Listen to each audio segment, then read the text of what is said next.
Welcome back to my channel. तो दोस्तों स्वागत है आप सबका हमारे चैनल पर, जहां हम बातें करते हैं फैशन, ब्यूटी, लाइफस्टाइल, पूजा पाठ से जुड़े हुए ऑल इन टॉपिक पर। और मैं आपके साथ शेयर करती हूँ अपनी लाइफ का एक्सपीरियंस। तो फ्रेंड्स, आप सभी को मेरी तरफ से नागपंचमी की ढेर सारी शुभकामनाएं।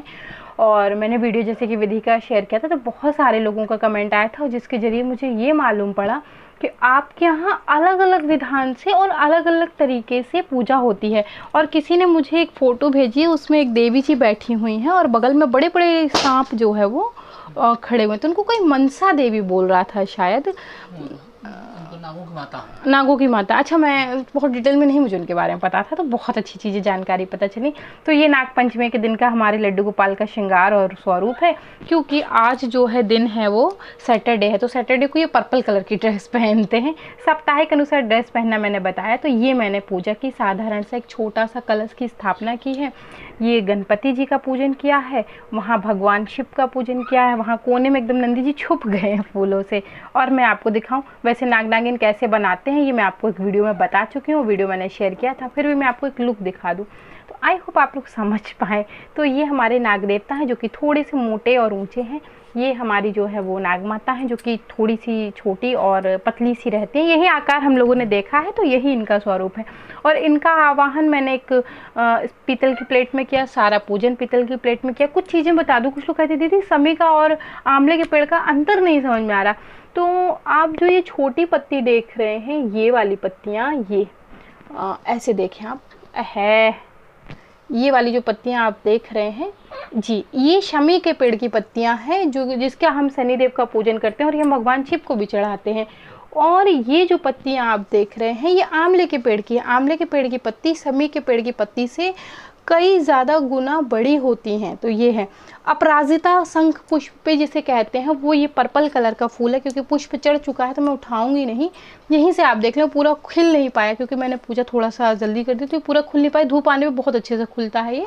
तो इसे कहीं कहीं अपराजिता कहते हैं, कहीं कहीं शंख पुष्प भी कहते हैं। और ये ना दो कलर में आती है। शंकर जी को ये वाला भी अति प्रिय है, ब्लू कलर का, वाइट कलर का, और एक ये सिर्फ वाइट कलर में भी आता है। तो ये छोटा सा मेरा नाग पंचमी का पूजन था। भोग में मैंने प्रभु को जो है वो नाग देवताओं को दूध रख दिया है, क्योंकि यही चढ़ता है हमारे यहाँ। और शाम तक ये सब ऐसे ही रहेगा। और शाम के बाद में ये जो नाग नागिन का जोड़ा है, इसे किसी गमले में रख दूंगी, ऊपर से जल चढ़ा दूंगी, तो ये विसर्जन हो जाएगा। फूल पत्तियां भी गमलों में डाल देती हूँ, तो ये भूमि विलीन हो जाते हैं। तो इस प्रकार से शाम को विसर्जन करूंगी मैं। अगर आप मेरे व्रत की बात कहें तो मैं व्रत नहीं रहती हूँ, मेरी मम्मी व्रत रहा करती थी। तो ये व्रत जो है वो मेरे मायके का चलन है। तो अब जब आपकी शादी हो जाती है तो बहुत सी चीज़ें आपको देख के मैनेज करके चलना पड़ता है। हमारे ससुराल में ऐसा चलन नहीं है ना। तो हमारे ससुराल में जो है व्रत नहीं रहा जाता, तो मैं नहीं रहती हूँ। तो मैं दोनों जगह का जो है, दोनों कल्चर का मान रखने की कोशिश। पूजा होती थी, व्रत नहीं रहते थे। तो पूजा होती थी तो हमारी सासू माँ पूजा करती थी, तो मैं भी पूजा करती हूँ, बस व्रत नहीं रहती हूँ। क्योंकि जो हमारे ससुराल में नहीं है वो नहीं है, जो है तो है। और कुछ चीज़ें चलाने की, रखने की कोशिश करती हूँ। जैसे कि हमारे ससुराल में जो है वो करवा चौथ की पूजा नहीं होती है, लेकिन हमारे मायके में होती है। तो मैं, हस्बैंड ने जो है परमिशन दे दी, तो मैं करवा चौथ की भी करती हूँ और हरतालिका तीज की भी करती हूँ। तो इस प्रकार से है। और कुछ लोगों ने बताया था दीदी आपने उसके बारे में नहीं बताया। मैंने पिछली वीडियो में बताया था कि वो चित्र आते हैं नाग नागिन देव, नाग नागिन के ना दो चित्र आते हैं, एक में छोटे नाग बने रहते हैं, एक में बड़े नाग बने रहते हैं, जो कि बनारस साइड बहुत बिका करते हैं। और वो सबके मेन डोर पे लगे होते हैं। बड़े गुरु छोटे गुरु, हाँ, छोटे गुरु बड़े गुरु मिलते हैं। जो गली में कहते हैं ना, छोटे गुरु ले ला, बड़े गुरु ले ला, 2 रुपए का ले ला, 4 रुपए का ले ला, आवन भैया ले ला 2 गुरु, छोटा गुरु बड़ा गुरु। तो वो जो ना, वो दूसरी चीज़ है। खैर, वो चित्र मिलते हैं, उनको नागपंचमी पर घर के बाहर लगाते हैं।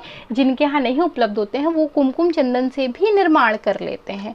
तो इस प्रकार का होता है। हमारे यहाँ तो मिल जाता है, तो मैं तो अपने मेन डोर पे लगा लेती हूँ। उससे पता चलता है कि हाँ, इनके यहाँ नागपंचमी की पूजा होती है। और जिनके यहाँ नहीं भी होती है ना, आजकल तो वो भी देखा देखी जो है वो लगा लेते। बहुत सारे लोग कमेंट आए थे कि दीदी एक बार हम गए थे तो हमने ये चीज़ वहाँ देखी थी, वो चीज़ क्या है।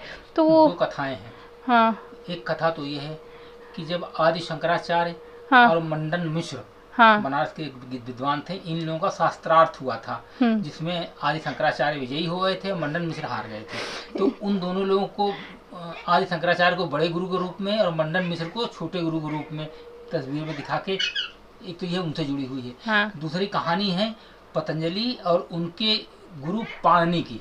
हाँ। पाणिनि ऋषि थे और उनके शिष्य थे पातंजलि, जिनके नाम पे आज मतलब वही ऋषि थे। और पातंजलि जो है पातंजलि आयुर्वेदिक, हाँ हाँ, आयुर्वेद भी काफ़ी अच्छा कई पुस्तकें लिखी हैं।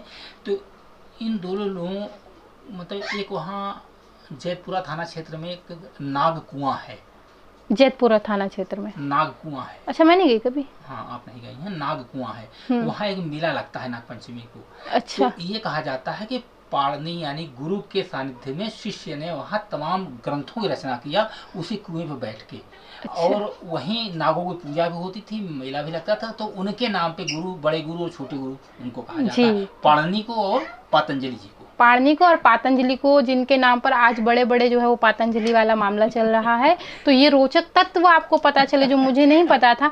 तो छोटे गुरु और बड़े गुरु की तो मैंने आपको फुल डिटेल बता दी। आशा करती हूँ आपको पसंद है। हस्बैंड को अच्छा बहुत एक्चुअली क्या है ना, इनका तो काम ही ऐसा है, जिस टाइप के विभाग में है ये, लोगों से कुछ ना कुछ जानते रहना, पूछते रहना। अच्छा, मुझे तो इतना मौका मिलता नहीं, मैं लोगों से बहुत कम ही मिलती जुलती हूँ, तो इसलिए तो चलिए आपको तो ये बहुत बड़ा तथ्य पता चल गया छोटे गुरु बड़े गुरु का। आज तो पूरा रहस्य खुल गया।